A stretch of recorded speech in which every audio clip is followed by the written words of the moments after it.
Art is life and life is art. Welcome to the House of Life, another exciting edition of ArtHouse. Thank you so much for taking this ride with us. Together, we'll be cruising through the exciting world of the arts in a moment. I'm Melinda Akilami.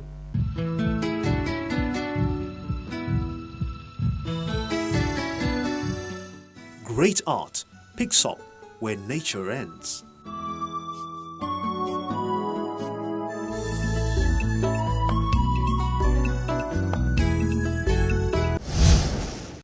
These group of artists met online, but their love for the arts was the binding force, so they hooked up and decided to exhibit. Take a look. When young minds that share a common passion to sustain tradition meet, where talent abounds, it becomes an avenue to express their thought or desire, doing what they know how to do best, the arts. This exhibition is titled The Crux. The crux meaning the issue, and we are looking at the major issues we are handling, we are going through as a nation and as individuals. With their different media, the artists are glad to present their works of art to more experienced hands, who may probably see one or two holes. However, this is not the time to share those thoughts, but just to encourage them to keep doing what they enjoy. The crux of this exhibition is to fulfill the articulture philosophy, which includes creating a platform to share ideas. What the artists address in their works of art is no surprise. They are young, so they paint the energy in the society. There are market scenes, and also several other intriguing works which ask questions, such as this one done with mixed media, titled, "Why Are We the Victims and They Say There Are No Victors?" One talk about the silent cry, the pain, the worries and tears of women, what they pass through, and that people refuse to realize. So I use that painting actually to explain why people need to recognize women. Another mixed media work, which follows this path, is Deep Thought. Although there's no question mark here, one can see the uncertainty written on the face of this subject the artist has chosen to paint. There's the issue of women being uncomfortable in their own skin because they think they should be subservient and allow the man to shine because he happens to be the alpha male and the woman should be seen and not heard. There's also the question of corruption. There's the question of junk, rubbish, littering everywhere. So we're treating so many issues. Over 20 works of art were exhibited by members of the art culture group.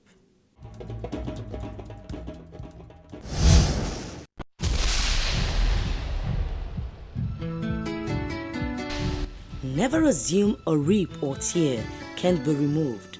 95% of the time, a painting can be repaired. Clean dust off canvas surfaces with a feather duster only.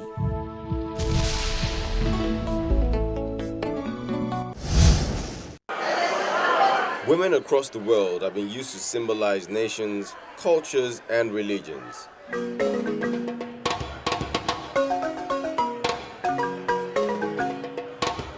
Two artists have joined the bandwagon with two exhibitions showing the importance of womenfolk.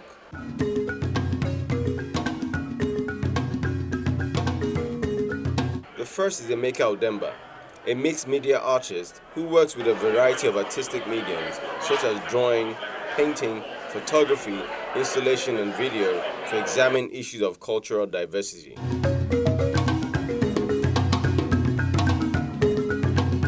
His latest exhibition, tagged Tools of Conflict, is a reflection of the struggles and pains women are faced with in war. Emeka speaks more on his style and concept behind this. The show is a deep reflection on different conflicts, around the globe today. And you find that like such conflicts, wherever even, it must not be like country to country. You have conflicts even within the family, within the workplace. And you find that they put up, bear the brunt of such conflicts are mainly women and children. So I think we need to. This show is about like a call to awake our consciousness to problems of women and women in conflict situations. Supporting the artist is ArtHouse Contemporary, the foremost auction house that focuses on modern and contemporary art from West Africa.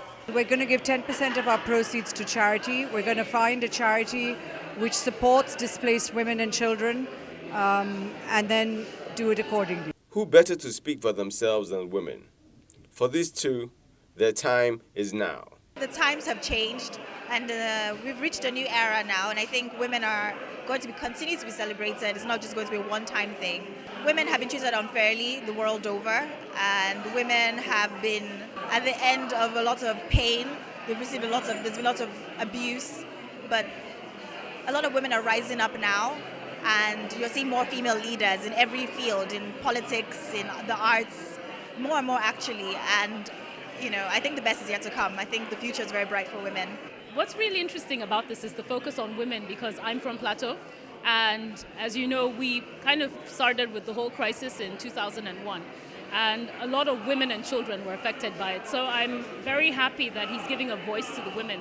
Looking at the pictures, I can see a lot of faces that I recognize: women in the streets, women who sell sugarcane, women who sell corn, a lot of people who are displaced by the crisis that happened. And I think that women need to be protected more in conflict.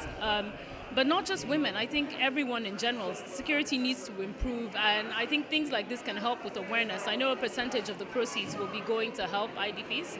Am I right? Percentage will be going to help the IDPs. So I definitely would like to see more awareness, especially down here, about what's going on in the north. The women of the wall have 1,000 different looks, expressing 1,000 different feelings. But through all the pain conflicts might have cost them, they all have one thing on their mind that keeps them united.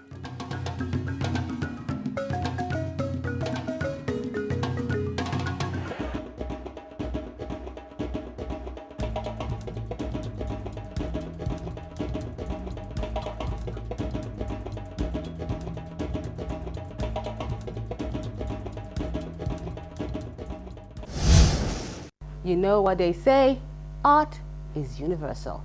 But before we take that break, try to figure out who our artist for this week is.